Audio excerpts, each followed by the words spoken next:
बहुत सी महिलाओं के मन में एक सवाल आता है कि क्या महिला को शंख बजाना चाहिए।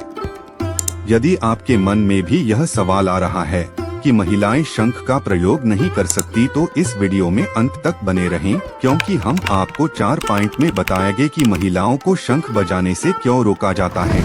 इसके बारे में हमारे हिंदू ग्रंथों में क्या लिखा है और विज्ञान क्या कहता है, इसी के अंदर हम बात करने वाले हैं कि हर धर्म के लोग शंख को पवित्र क्यों मानते हैं।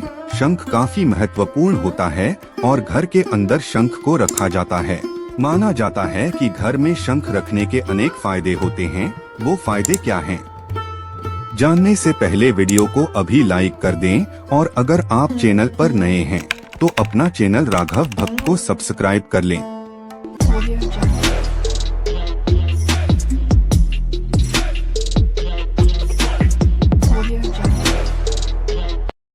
पॉइंट नंबर 1, शंख की उत्पत्ति के बारे में धार्मिक ग्रंथों में उल्लेख मिलता है कि शंख की उत्पत्ति भी माता लक्ष्मी की तरह समुद्र से हुई थी, इसलिए इसे माँ लक्ष्मी जी का भाई भी बताया गया है।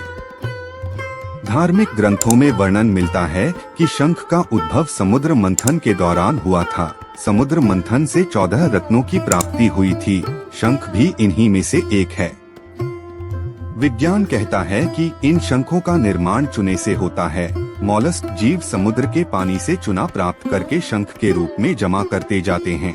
जब मॉलस्क की मृत्यु हो जाती है तो शंख तैरते हुए पानी की सतह पर आ जाते हैं। शंख के अलावा मॉलस्क के खोल और भी कई प्रकार के होते हैं, जैसे सीपी, कौड़ी आदि भी कई प्रकार के मॉलस्क के खोल हैं। पॉइंट नंबर 2, सनातन परंपरा में शंख के 10 प्रकार को बेहद शुभ माना गया है, जिनमें कामधेनु शंख, गणेश शंख, अन्नपूर्णा शंख, मोती शंख, विष्णु शंख, ऐरावत शंख, पौंड्र शंख, मणिपुष्पक शंख, देवदत्त शंख और दक्षिणावर्ती शंख। शंख का प्रयोग घर के वास्तु दोषों को दूर करने के लिए किया जाता है। भगवान विष्णु अपने विभिन्न अवतारों में दुनिया भर में नकारात्मकता को नष्ट करने के लिए शंख बजाते हैं। माना जाता है कि जिस घर में शंख होता है वहाँ माँ लक्ष्मी का वास होता है। शंख को पूजा घर की ईशान कोण में रखना चाहिए। यह दिशा शुभ मानी जाती है और अध्यात्म और सकारात्मक स्पंदनों से जुड़ी है। अभिविन्यास, शंख को पूर्व या उत्तर दिशा की ओर मुख करके खोलना चाहिए। पॉइंट नंबर 3, दोस्तों, प्राचीन काल के अंदर कुछ ताकतवर योद्धाओं के द्वारा शंख का प्रयोग किया जाता था, जिससे शंख के साथ यह मान्यता जुड़ सकती है कि शंख एक ताकत और पराक्रम का प्रतीक है, जिसका प्रयोग महिलाएं नहीं कर सकती हैं।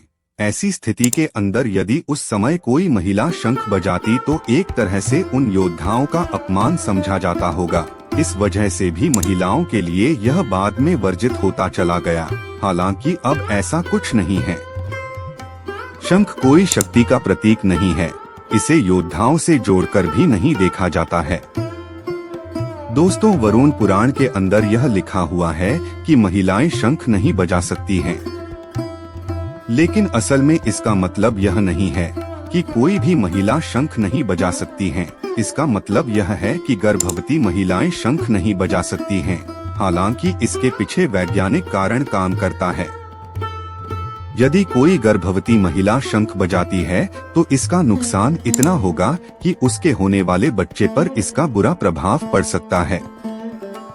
यदि कोई आम महिला शंख बजाती है तो वह बजा सकती है। हो सकता है कुछ जगहों पर अभी भी किसी तरह की मान्यता के चलते महिलाओं को शंख बजाने से रोका गया हो।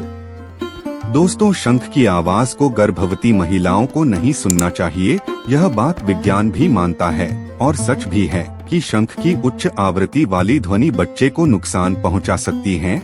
शोर का स्तर बढ़ने की वजह से गर्भवती महिला के अंदर तनाव बढ़ता है, जो उसके शरीर में परिवर्तन का कारण बनता है, जिससे उसका विकासशील शिशु प्रभावित हो सकता है। पॉइंट नंबर 4, धर्म क्या कहता है? महिलाओं को शंख क्यों नहीं बजाना चाहिए? इसके बारे में अनुरुद्राचार्य जी महाराज से एक कन्या ने पूछा कि महाराज, मेरे पिताजी गंगा सागर गए थे और वहाँ से शंख लेकर के आए। मेरा कई बार मन होता है कि मैं भी यह शंख बजाऊं, तो घर के लोग मना करते हैं और लोग भी बोलते हैं कि तुम लड़की हो, तुम शंख नहीं बजा सकती हो। इसका उत्तर देते हुए महाराज जी बोलते हैं कि शंख समुद्र मंथन से उत्पन्न हुआ था और लक्ष्मी जी भी समुद्र से उत्पन्न हुई थी तथा इनके पिता समुद्र देव थे। इस कारण से शंख और लक्ष्मी जी भाई बहन हैं और तुम भी लक्ष्मी हो तो अपने भाई को क्यों बजाना। हमारे द्वारा दी हुई जानकारी कैसी लगी कमेंट करके जरूर बताएं। धन्यवाद।